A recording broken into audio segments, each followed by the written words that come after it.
This is a $1,000 flying camera that can be destroyed by a 10-second mistake you don't even realize you are making. I have identified the top 8 mistakes that lead to ruined shots or even a lost drone. In this 2-part series, we are going to make sure you never make them. Let's dive into the first 4.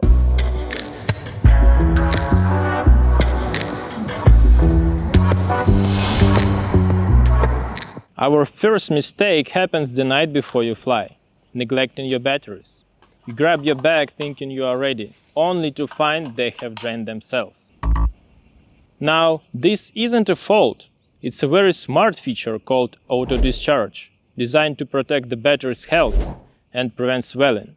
To show you how this can catch you out, let's use a super popular drone as a perfect example, the DJI Mini 4 Pro. According to DJI's own documentation, the Mini 4 Pro has a fixed 2-stage discharge schedule. After just 3 days of sitting idle, the battery automatically discharges to about 96% of its capacity. This is the first step to relieve pressure on the cells.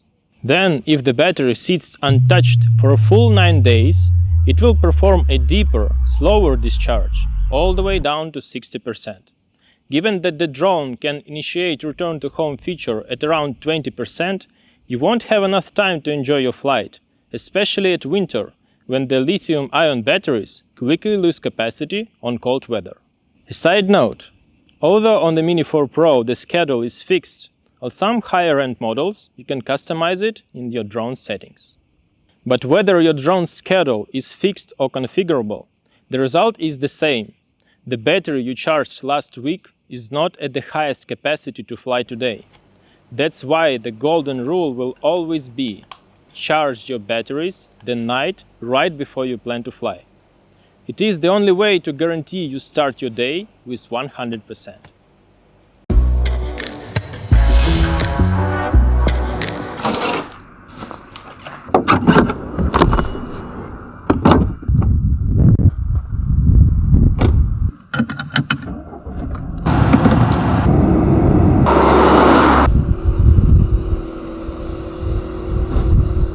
Once you are on location, before takeoff, you need to address the single most important safety setting: return to home. A signal loss can happen for many reasons, and this feature is what will bring your drone back. But just having it on isn't enough. You must set the return to home altitude to be higher than any obstacle in your flight area. Leaving it at the default is one of the biggest risks the pilot can take. Another important advice is to regularly update your home point manually if you are located on a moving subject like a car or a boat, for example. Remember, if your drone loses a signal, it will return to the point it took off, but as you have moved from it, you won't be able to catch the drone there.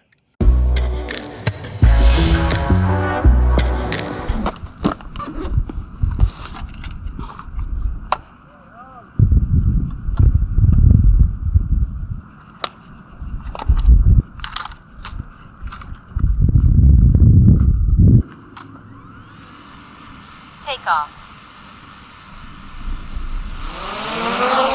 Home point updated. Okay, we are in the air, and modern drones are packed with sensors. It can feel like the drone is flying itself, and it's tempting to rely on them completely. This is a huge mistake.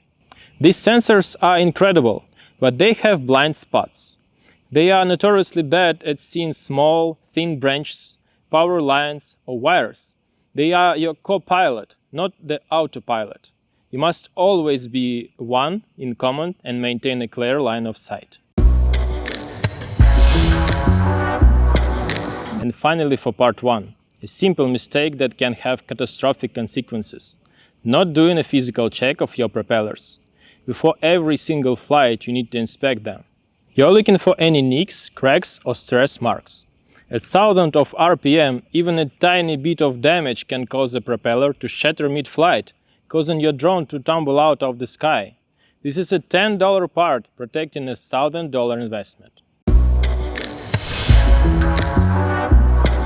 So we have covered the critical physical checks and safety settings that protect your drone on the ground and in the air. But what about the invisible forces? In part 2, we will dive into the mistakes related to software, signals, and flight data that are just as dangerous. Make sure you are subscribed so you don't miss it.